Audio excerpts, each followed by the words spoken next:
In ancient times, a prophecy spoke of entrepreneurship finance. Now, we're living its revelation. Here's the hidden story behind it. It said, "Those who master the game of money will never have to chase it again." Centuries later, the wealthy listened. While most chase paychecks, they designed cash flow. They play a different game entirely. And the rules?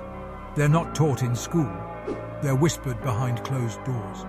Because when a wealthy entrepreneur starts a business, it's never just about selling. It's a blueprint, a legal shield, a tax strategy, and an engine for wealth multiplication. Here's what they'll never say out loud. Their business isn't the destination, it's the vehicle. They borrow against the value they build. They reinvest into appreciating assets. They reduce taxes before they're even owed.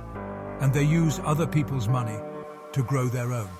This is entrepreneurship finance, the strategic breakdown of how to structure, fund, protect, and scale a business.